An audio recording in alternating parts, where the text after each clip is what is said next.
شيخ الشاه ولي الله الدهلوي قال أخبرنا أبو طاهر المدني عن الشيخ إبراهيم الكردي عن الشيخ أحمد القشاشي عن الشيخ أحمد بن عبد القدوس الشنابي عن الشيخ شمس الدين محمد بن أحمد بن محمد الرملي عن شيخ الإسلام زكريا بن محمد الأنصاري عن الشيخ أحمد بن حجر الأسقلاني عن الشيخ إبراهيم بن أحمد التلوقي عن الشيخ أحمد بن أبي طالب الحجاري عن الشيخ حسين بن مبارك الزبيدي عن الشيخ عبد الأول بن عيسى الحربي عن الشيخ عبد الرحمن بن المظفر الداودي عن الشيخ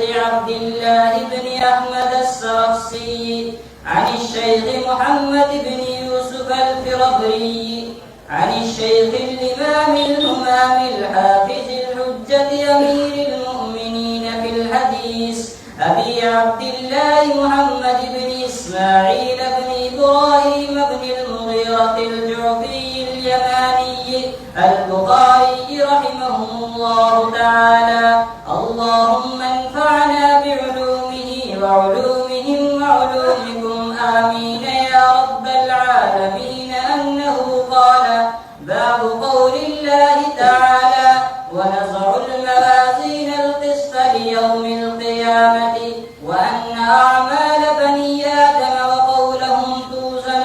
وقال مجاهد: القسطاس والعدل بالرومية، ويقال القسط مصدر المقسط وهو العادل، وأما القاسط فهو الجائر. وبه قال حدثنا أحمد بن إشكاب قال حدثنا محمد بن فضيل عن عمارة بن القعقاع عن أبي زرعة عن أبي هريرة رضي الله تعالى عنه قال: قال النبي صلى الله عليه وسلم: كلمتان حبيبتان إلى الرحمن خفيفتان على اللسان ثقيلتان في الميزان، سبحان الله وبحمده سبحان الله العظيم.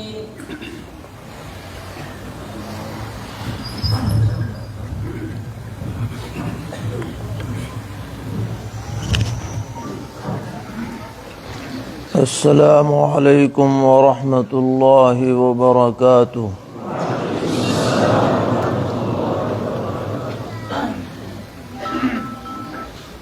الحمد لله رب العالمين.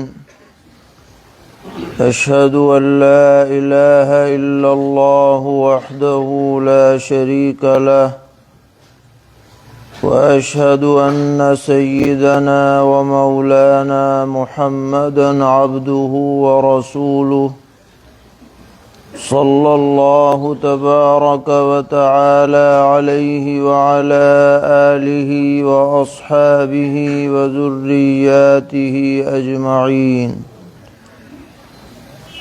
أما بعد، فأعوذ بالله من الشيطان الرجيم. بسم الله الرحمن الرحيم.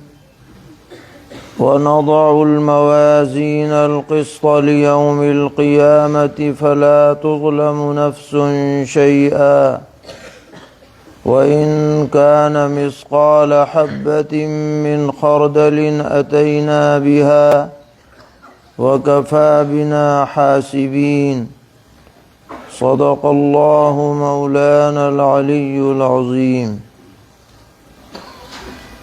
معزز علماء کرام، طلبہ عزیز، قریب اور دور سے تشریف لانے والے فرزندان توحید، اور جہاں تک یہ آواز جا رہی ہے ہماری مائیں اور بہنیں، یہ مجلس بہت مبارک ہے، اس لیے کہ اس مجلس میں قرآن کریم کے بعد سب سے سچی کتاب الجامع الصحیح للامام البخاری، اس کی تکمیل کا عمل مکمل ہوا ہے۔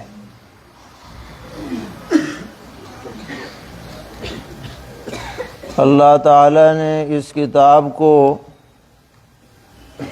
بے مثال قبولیت عطا فرمائی ہے۔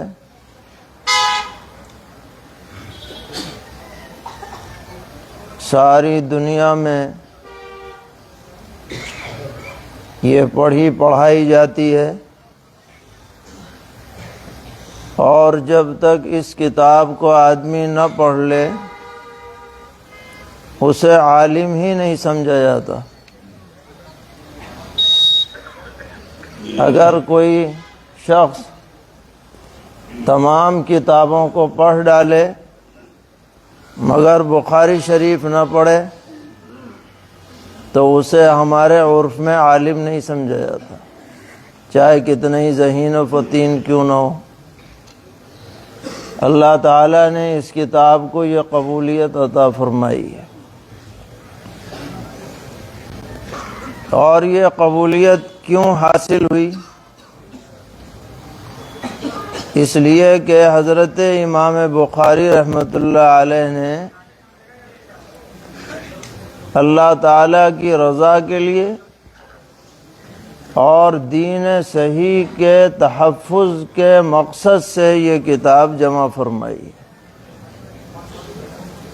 اور جب نیت اچھی ہوتی ہے تو اللہ تعالیٰ اس کا ثمرہ بھی اچھا ظاہر فرماتے ہیں۔ حضرت امام بخاری رحمۃ اللہ علیہ نے خواب دیکھا تھا بچپن میں کہ نبی اکرم صلی اللہ تعالی علیہ وسلم تشریف فرما ہیں اور آپ ان کو پنکھا جل رہے ہیں، جیسے کوئی آدمی پنکھا جلتا ہے کہ کوئی مکھی وغیرہ نہ بیٹھ جائے اس لیے۔ تو علماء سے پوچھا کہ اس کی کیا تعبیر ہوگی، تو معبرین نے تعبیر بتلائی کہ اللہ تعالیٰ آپ سے صحیح اور غلط احادیث میں امتیاز کا کام لیں گے، یعنی جو روایات آپ کی طرف غلط منسوب ہو کر دنیا میں جاری کر دی جائیں گی، اللہ تعالیٰ آپ کو توفیق دیں گے کہ آپ غلط کو غلط کہیں، صحیح کو صحیح کہیں۔ چنانچہ اللہ تعالیٰ نے آپ کو توفیق عطا فرمائی۔ 6 لاکھ حدیثوں میں سے یہ ایسی احادیث منتخب فرمائی جو 100% حضرت کی نظر میں صحیح تھیں۔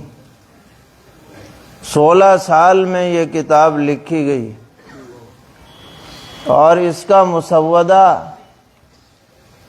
ریاض الجنہ میں بیٹھ کر تیار کیا، اور مکہ معظمہ میں رہ کر حرم شریف میں تیار کیا، اور ہر روایت کو اس میں لکھنے سے پہلے استخارہ فرمایا، جب دل مطمئن ہو گیا تو روایت اس میں درج کی۔ تو اللہ تعالیٰ نے ان کی یہ محنت قبول فرمائی، اور ہمارے اوپر یہ فضل ہوا، کرم ہوا کہ اس نے ہمیں یہ کتاب پڑھنے پڑھانے کی توفیق عطا فرمائی۔ ابھی آپ روایت شروع کرنے سے پہلے سند سن رہے تھے آپ، یعنی یہاں سے لے کر اور نبی اکرم صلی اللہ تعالی علیہ وسلم تک ان روایات کا تسلسل ہے سند کا۔ فلاں نے فلاں سے سنا، فلاں نے فلاں سے سنا، فلاں نے فلاں سے سنا، تا آ کے ہم تک یہ سلسلہ پہنچا۔ یہ بات ساری دنیا میں کسی بھی مذہب میں نہیں پائی جاتی کہ ان کے پاس سندوں کا ایسا تسلسل ہو جو اللہ تعالیٰ نے ہمیں عطا فرمایا ہے۔ محدثین کا قول ہے کہ الاسناد من الدین لولا الاسناد لقال من شاء ما شاء، کہ سند دین کا حصہ ہے، اگر سندیں نہ ہوتی تو جو چاہے جو چاہتا کہہ دیتا اور اسے دین سمجھ لیا جاتا، مگر ان سندوں کی وجہ سے قیامت تک یہ دین صحیح شکل و صورت میں موجود رہے گا اور کوئی آدمی غلط بات اس میں چلا نہیں پائے گا۔ یہ اللہ تعالیٰ کا وعدہ ہے اور اللہ تعالیٰ کا انتظام ہے۔ تو یہ مبارک کتاب ماشاءاللہ تکمیل تک پہنچ رہی ہے۔ جن ہمارے خوش نصیب طلباء نے تکمیل کی سعادت حاصل کی ہے وہ بھی مبارکبادی کے مستحق ہیں، جن اساتذہ نے پڑھایا ہے وہ بھی قابل مبارکباد ہیں، اور جس مدرسے میں رہ کر یہ سعادت حاصل ہوئی ہے یہ مدرسے کی بھی نیک نامی کا سبب اور ذریعہ ہے۔ اس کتاب کے آخر کے اندر حضرت امام بخاری رحمۃ اللہ علیہ نے جو باب متعین فرمایا وہ بہت ہی سبق آموز ہے۔ کوئی اور باب بھی آپ لا سکتے تھے، لیکن آپ نے پڑھنے والوں کو گویا درس عبرت دیا ہے اور نصیحت فرمائی ہے، اور یہ نصیحت پڑھنے والے قیامت تک پڑھتے رہیں گے اور سمجھنے والے سمجھتے رہیں گے۔ وہ نصیحت کیا ہے کہ ہم جو دنیا میں کام کر رہے ہیں، اعمال کر رہے ہیں، ہمیں یہ نہیں سمجھنا چاہیے کہ بس کرتے رہو، جو جی میں آئے کرو، مر جائیں گے ختم ہو جائیں گے تو کوئی مواخذہ نہیں ہوگا، اس غلط فہمی میں نہیں رہنا چاہیے، بلکہ اسلام کا یہ عقیدہ ہے کہ آدمی جب مر جاتا ہے تو بے شک اس کا بدن ختم ہو جاتا ہے، جسم ختم ہو جاتا ہے، لیکن روح باقی رہتی ہے، اور اس روح کو اللہ تعالیٰ قیامت کے دن نیا بدن عطا فرمائیں گے جو 60 ہاتھوں کا ہوگا، 60 ذراعاً، اور ہر آدمی کو وہ بدن ملے گا، چاہے اسے قبر میں رکھا گیا ہو، چاہے اسے جلا دیا گیا ہو، چاہے اسے مچھلیوں نے کھا لیا ہو، چاہے جنگل بیابان میں جانوروں نے اسے نمٹا دیا ہو، لیکن بہرحال قیامت کے دن اسے نیا بدن ملے گا، نئی زندگی ملے گی۔ حدیث میں ہے نبی اکرم صلی اللہ تعالی علیہ وسلم نے فرمایا کہ آدمی جب مر جاتا ہے تو اس کے ریڑھ کی ہڈی کے نیچے ایک دانہ ہے، بہت معمولی سا دانہ، وہ دنیا میں کہیں نہ کہیں محفوظ رہتا ہے۔ یوں سمجھیے کہ وہ انسان کی ماسٹر کاپی ہے، وہ ہر آدمی کی الگ ہے، وہ ہم نہیں جانتے کہ وہ کہاں ہے۔ کروڑوں آدمی دنیا میں آ گئے اور کروڑوں چلے گئے، مگر ان کی جو وہ ماسٹر کی ہے وہ موجود ہے کہیں نہ کہیں۔ قیامت میں اللہ تعالیٰ اسی دانے سے دوبارہ انسان بنا دیں گے اور بڑا بنا دیں گے۔ آج تو 6 فٹ کا آدمی ہوتا ہے، 60 فٹ کا آدمی ہو جائے گا اور بنے گا، اس سے کوئی بچ نہیں سکتا۔ بڑے سے بڑا امیر کیوں نہ ہو، بڑے سے بڑا بادشاہ کیوں نہ ہو، یہ نہیں کہ ختم ہو گئے تو ختم ہو گئے، مٹی میں مل گئے تو مل گئے، بلکہ ضرور دوبارہ زندگی آنی ہے، ضرور آنی ہے۔ یہ اگر آدمی کا عقیدہ نہ ہو تو آدمی مومن نہیں ہو سکتا۔ قرآن پاک میں اللہ تعالیٰ نے فرمایا کہ وَنُفِخَ فِي الصُّورِ فَإِذَا هُم مِّنَ الْأَجْدَاثِ إِلَىٰ رَبِّهِمْ يَنْسِلُونَ، دوسرا سور پھونکا جائے گا تو سب اپنی قبروں سے اپنے رب کی طرف نکل پڑیں گے، لاکھوں کی تعداد میں، کروڑوں کی تعداد میں۔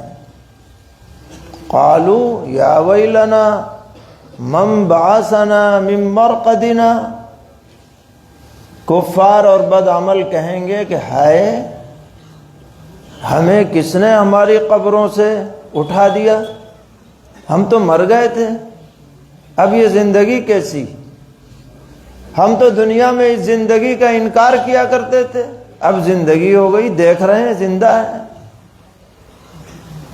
اللہ تعالیٰ فرمائیں گے فرشتوں کے ذریعے هذا ما وعد الرحمن وصدق المرسلون، یہ ہے وہ دن جس کا رحمان نے دنیا میں وعدہ فرمایا تھا اور رسولوں نے جو کہا تھا سچ کہا تھا۔ اب دیکھ لو، جانا ضرور ہے اور جا کر کے پھر حساب بھی دینا پڑے گا۔ ایسا نہیں ہے کہ چلے جاؤ اور پھر اپنا جیسے چاہو رہو، بلکہ یہ دنیا کی زندگی 40 سال، 50 سال، 60 سال، 70 سال، ایک ایک سیکنڈ، ایک ایک منٹ نوٹ ہو رہا ہے، اور اللہ تعالیٰ کے ہاں ریکارڈ اور ڈاٹا تیار ہو رہا ہے، اور قیامت میں وہ سب سامنے آ جائے گا۔ اعمال نامے ہر آدمی کے ہاتھ میں پکڑا دیے جائیں گے، آدمی دیکھ لے گا کہ اس نے کیا کیا تھا اور کیا لے کر کے آیا ہے۔ اب پھر لوگوں کی 3 قسمیں ہو جائیں گی۔ بعض ایسے ایمان والے ہوں گے جنہوں نے کوئی برائی نہیں کی ہوگی، نیکی ہی نیکی کی ہوگی، اور اگر برائی کی بھی ہوگی تو توبہ کر لی ہوگی، صاف ستھرے ہو کے وہ قیامت میں پہنچیں گے۔ تو اللہ تعالیٰ ایسے ایمان والوں سے کہہ دیں گے کہ چلے جاؤ سیدھے جنت میں، کوئی روک ٹوک نہیں، نہ حساب نہ کتاب، علی طول گرین چینل سے چلے جاؤ سیدھے، کوئی کسٹم نہیں، کچھ نہیں۔ اللہ تعالیٰ ہمیں بھی ان میں شامل فرما لے۔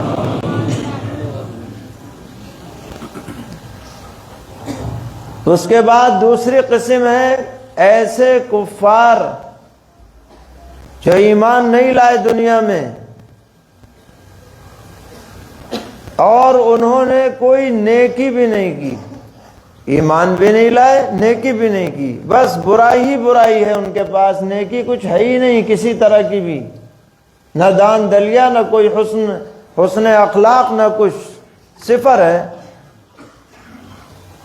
ایسے لوگوں کو سیدھے جہنم میں ڈال دیا جائے گا گھسیٹ کر،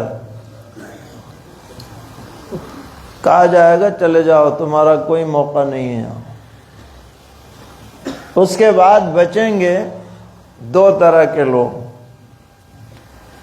ایسے ایمان والے جن کے پاس کچھ برائیاں بھی ہوں گی، گناہ بھی ہوں گے، اور ایسے کافر جن کی کچھ نیکیاں بھی ہوں گی۔ ان دونوں طبقوں کے لیے اللہ تعالیٰ ترازو قائم فرمائیں گے، تول ہوگی وہاں پر۔ اس تول کی کیا ضرورت پڑی؟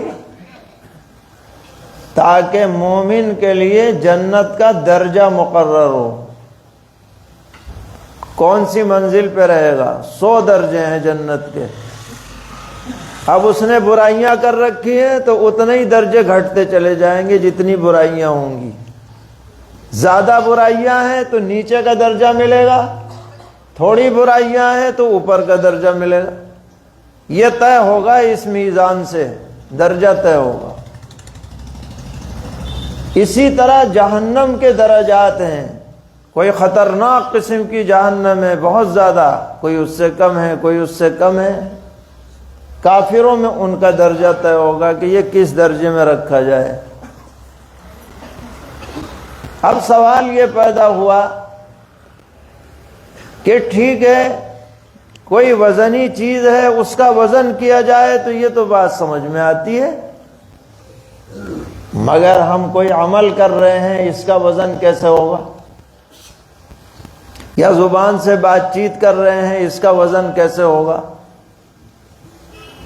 پہلے لوگوں کو یہ بات سمجھ میں نہیں آتی تھی کہ بھئی یہ تو چیزیں وزنی نہیں ہو سکتی، مگر آج کی تاریخ میں دنیا ترقی کر رہی ہے اور اب ایسی چیزوں کو بھی ناپا جانے لگا جو نظر نہیں آتی۔ بجلی کے یونٹ ناپ لیتے ہیں، ہوا ناپ لیتے ہیں، حرارت ناپ لیتے ہیں، تھرمامیٹر لگا کر حرارت نظر نہیں آتی مگر ناپی جاتی ہے، اندازہ کیا جاتا ہے۔ تو جس طریقے پر یہ نظر نہ آنے والی چیزیں آج انسانوں نے ان کے ناپنے کے آلات بنا لیے ہیں، اللہ تعالیٰ جو خلاق دو جہاں ہے وہ اعمال کو ناپنے کے لیے ترازو بنا لیں، ان کے لیے کیا مشکل ہے؟ کسی طرح کی اس میں شک کی کوئی گنجائش نہیں۔ تو اللہ تعالیٰ یہ ترازو قائم فرمائیں گے اور تول ہوگی۔ کامیاب آدمی وہ ہے فَمَنْ ثَقُلَتْ مَوَازِينُهُ فَأُولَئِكَ هُمُ الْمُفْلِحُونَ، جس کی نیکیوں کا پلہ جھک جائے گا وہی کامیاب ہے، اور جس کی نیکیوں کا پلہ ہلکا پڑ جائے گا وہ ناکام ہے۔ تو آج اس مجلس فکر آخرت میں ہر آدمی کو اپنا جائزہ لینا ہے کہ ہم نے زندگی کیسے گزاری ہے۔ آج اگر ہم دنیا سے چلے جائیں اور اللہ کے دربار میں ہماری حاضری ہو تو ہم خود فیصلہ کریں کہ ہم نے کیسے کام کر رکھے ہیں، کیا ہمارے اعمال وزنی ہیں یا ہمارے اعمال ہلکے ہیں۔ ہر آدمی خود فیصلہ کرے، تنہائی میں فیصلہ کرے کہ میں نے کیا کر رکھا ہے، میرے پاس سرمایہ کیا ہے۔ کہنا سننا، دوسروں کے سامنے اپنے کو ظاہر کرنا یہ بہت آسان ہے، لیکن اصل چیز ہے خود آدمی کا اپنا معاملہ جو اوروں سے زیادہ وہ جانتا ہے۔ یہ مجالس اسی لیے منعقد کی جا رہی ہیں تاکہ ہر مسلمان دنیا میں رہ کر آخرت کی تیاری کرنے والا بن جائے۔ ہم یہ بات عرض کیا کرتے ہیں کہ اگر کوئی آدمی ایسا ہو جسے ساری دنیا اچھا کہتی ہو کہ تم بہت اچھے ہو، نیک ہو، دیندار ہو، عبادت گزار ہو، لیکن اس کے اندر کا معاملہ ٹھیک نہیں ہے، اس کی خفیہ زندگی اچھی نہیں ہے، وہ لوگوں سے چھپ کر کے اللہ کی ناراضگی والے کام کرتا ہے، تو یہ بتائیے کہ یہ لوگوں کا اچھا کہنا کیا اس کے کچھ کام آئے گا؟ ہرگز کام نہیں آئے گا۔ اور اگر لوگ ہمیں برا کہیں مگر ہم اللہ تعالیٰ کے دربار میں اچھے ہوں تو بتائیے ہم حقیقت میں اچھے ہیں یا نہیں ہیں؟ اصل چیز ہے ہمارا اللہ کے دربار میں اچھا ہونا اور قیامت کے دن سرخرو ہونا، یہ سب سے بڑی چیز ہے، اس کی طرف توجہ دلائی جا رہی ہے کہ اپنے ترازو کے بارے میں فکر کرو۔ حضرت امام بخاری رحمۃ اللہ علیہ آخری باب یہ قائم فرما رہے ہیں، وَنَضَعُ الْمَوَازِينَ الْقِسْطَ لِيَوْمِ الْقِيَامَةِ، اللہ تعالیٰ نے فرمایا کہ ہم انصاف کے ترازو قیامت میں قائم کریں گے۔ فَلَا تُظْلَمُ نَفْسٌ شَيْئًا، کسی کے ساتھ ذرہ برابر بھی ناانصافی نہیں ہوگی، یعنی ترازو خراب نہیں ہوگا، ترازو میں ڈنڈی نہیں ماری جائے گی، ترازو میں خامخواہ کسی کی نیکیاں نہ بڑھائی جائیں گی نہ گھٹائی جائیں گی، بالکل 100% سچائی، عدل، انصاف کے ساتھ فیصلہ ہوگا۔ کوئی کہے گا کہ جی میرے تو بہت نیک کام ہیں، پتہ نہیں کہاں ہوں گے وہ، مجھے تو یاد بھی نہیں۔ اللہ تعالیٰ فرماتے ہیں وَإِن كَانَ مِثْقَالَ حَبَّةٍ مِّنْ خَرْدَلٍ أَتَيْنَا بِهَا، اگر کسی نے رائی کے دانے کے برابر بھی کوئی کام کر رکھا ہوگا ہم اسے بھی لے آئیں گے، چھپے گا نہیں ہو۔ تم بھول گئے ہو بے شک، مگر اللہ کو یاد ہے۔ آپ نے علماء سے سنا ہوگا کہ ایک گنہگار آدمی لایا جائے گا قیامت میں، رجسٹر کے رجسٹر بھرے ہوئے ہوں گے اس کی برائیوں کے، وہ ڈر رہا ہوگا۔ اللہ تعالیٰ فرمائیں گے رکھ دو ترازو میں، وہ کہے گا کہ جی ویسے ہی فیصلہ کر دیجئے، میں تو بہت گنہگار آدمی ہوں، کہ نہیں، فیصلہ ہمارے ہاں انصاف کے ساتھ ہوتا ہے۔ اللہ تعالیٰ فرشتوں سے فرمائیں گے اس کی کوئی امانت ہے، وہ تلاش کرو کہاں ہے۔ وہ امانت ایک پرچی کی شکل میں لائی جائے گی، اور وہ پرچی جب دوسرے پلے میں رکھی جائے گی تو اس کے سارے برائیوں کے رجسٹر ہلکے پڑ جائیں گے اور وہ پرچی بھاری پڑ جائے گی۔ یہ حیرت میں پڑ جائے گا کہ اللہ اکبر، یہ کیا، یہ تو تصور کے خلاف ہے۔ دیکھے گا کہ اس میں کسی وقت اس نے زندگی میں خلوص سے کلمہ طیبہ لا الہ الا اللہ محمد الرسول اللہ پڑھا تھا، وہ اللہ کے ہاں محفوظ تھا، اسے نہیں یاد رہا تھا مگر اللہ تعالیٰ کو یاد تھا، اللہ کو معلوم تھا، وہ لایا جائے گا اور اس کی مغفرت کا فیصلہ ہو جائے گا۔ وَإِن كَانَ مِثْقَالَ حَبَّةٍ مِّنْ خَرْدَلٍ أَتَيْنَا بِهَا۔ اور اس دن اللہ تعالیٰ رحمتوں کا ظہور فرمائیں گے، اظہار فرمائیں گے۔ حدیث میں آتا ہے کہ اللہ تعالیٰ نے رحمت کے، شفقت کے 100 حصے کیے ہیں، اور ان 100 حصوں میں سے ایک حصہ دنیا والوں کو دیا ہے، جس کی بدولت ماں اپنے بیٹے سے محبت کرتی ہے، بھائی بھائی سے محبت کرتا ہے، رشتہ دار سے محبت کرتے ہیں، حتیٰ کہ جانور اپنے بچوں سے محبت کرتے ہیں۔ یہ 100 حصوں میں سے ایک حصے کا اثر ہے۔ فرمایا 99 حصے اللہ تعالیٰ نے اپنے پاس رکھے ہیں، قیامت میں اپنے گنہگار بندوں کی بخشش کے لیے اس رحمت کا استعمال کیا جائے گا۔ تو وہ دن رحمت کا بھی ہوگا۔ مسلم شریف میں روایت ہے کہ ایک شخص آئے گا، بہت گنہگار ہوگا، اللہ تعالیٰ فرمائیں گے اس کے گناہ پیش کرو۔ وہ کہے گا کہ جی میں تو بہت گنہگار ہوں، ویسے ہی فیصلہ کر دیا جائے کہ نہیں، لاؤ پہلے بڑے بڑے چھوٹے چھوٹے گناہ پیش کرو پہلے، اور اس سے اقرار کراؤ کیا تھا تو نے۔ یہ بیچارہ ڈر رہا ہوگا کہ بھئی ابھی تو چھوٹے چھوٹے پیش ہو رہے ہیں، اب بڑوں بڑوں کا نمبر آئے گا تو بڑی رسوائی ہوگی مجمع میں، بڑا ڈر رہا ہوگا، کانپ رہا ہوگا دل میں، اور اقرار بھی کرنا پڑے گا کیونکہ وہاں تو سب ریکارڈ سچا ہے۔ اچانک اللہ تعالیٰ فرمائیں گے فرشتوں سے کہ اس کی سب برائیوں کے بدلے میں نیکی لکھ دو۔ تو یا تو یہ ڈر رہا تھا یا یہ اچھل پڑے گا اور کہے گا الہ العالمین ابھی تو بہت رجسٹر باقی ہے، سب نکلوا دو۔ جب بدلے میں نیکیاں لکھوائی جا رہی ہیں تو پیغمبر صاحب بھی مسکرائے جب یہ آپ نے بات ارشاد فرمائی، تو بڑی رحمت کا ظہور ہوگا۔ آج ہمیں اس دن کو یاد کرنا چاہیے، یاد رکھنا چاہیے، اس کی تیاری کرنی چاہیے، اسی لیے یہ مجلس منعقد کی گئی ہے۔ آج ہم یہاں سے یہ عزم کر کے جائیں کہ جو بھی ہم سے کوتاہیاں ہوئی ہیں ہم ان کی توبہ کریں گے۔ ان سے توبہ کا مطلب کیا؟ آئندہ نہ کرنے کا پختہ عزم کرنے پر دل میں شرمندگی، اس کا نام ہے توبہ۔ یہ نہیں کہ زبان سے جی ہم نے توبہ کر لی، نہ کرنے کا عزم، کرنے پر شرمندگی۔ اللہ کو یہ توبہ بہت پسند ہے۔ بندہ اگر توبہ کرے تو اللہ کو وہ بندہ پہلے سے زیادہ پیارا ہو جاتا ہے جو گناہ کر کے توبہ کر لیتا ہے۔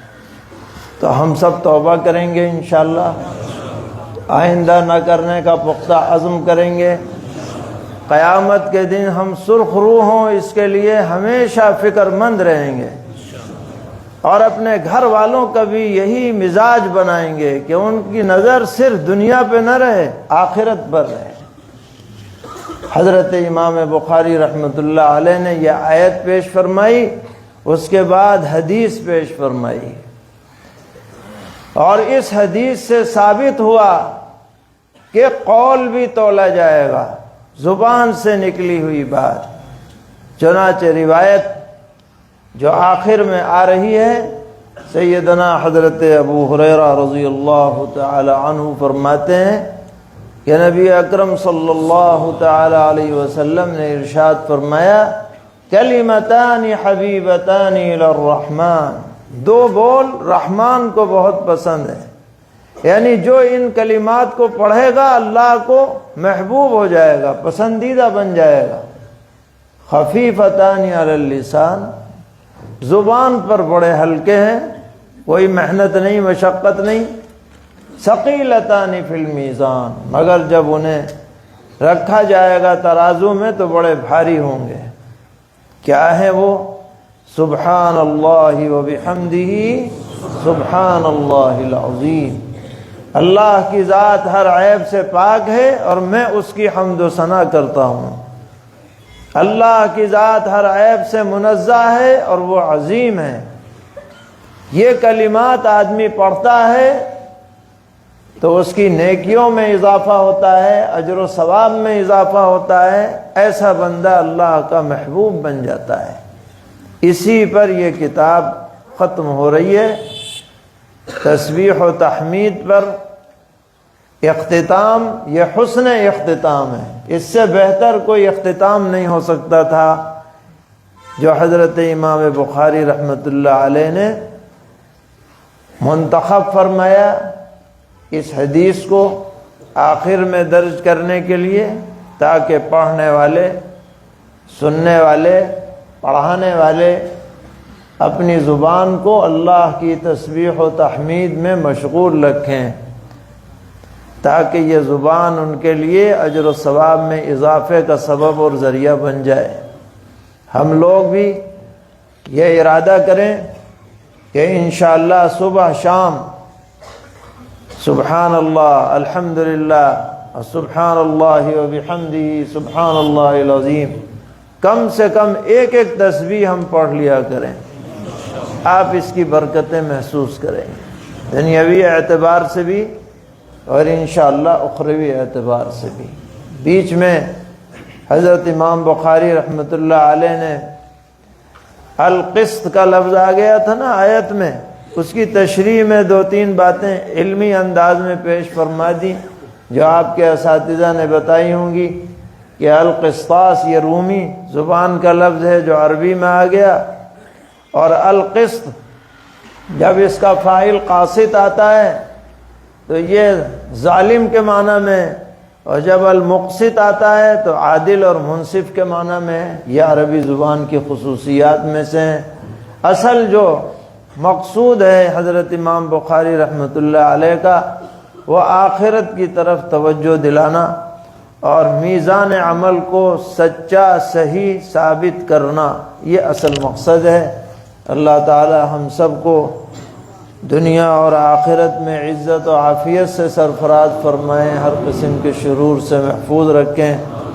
جن ہمارے احباب نے تکمیل کی ہے اس کتاب کی، اللہ تعالیٰ اس کی برکات سے ان کو مالا مال فرمائیں، خدمت دین کے لیے قبول فرمائیں، اس مجمع کو بھی قبول فرمائیں۔ وصلی اللہ تعالی علی خیر خلقہ محمد وعلى آله وأصحابه وذرياته أجمعين۔ نکاح والے حضرات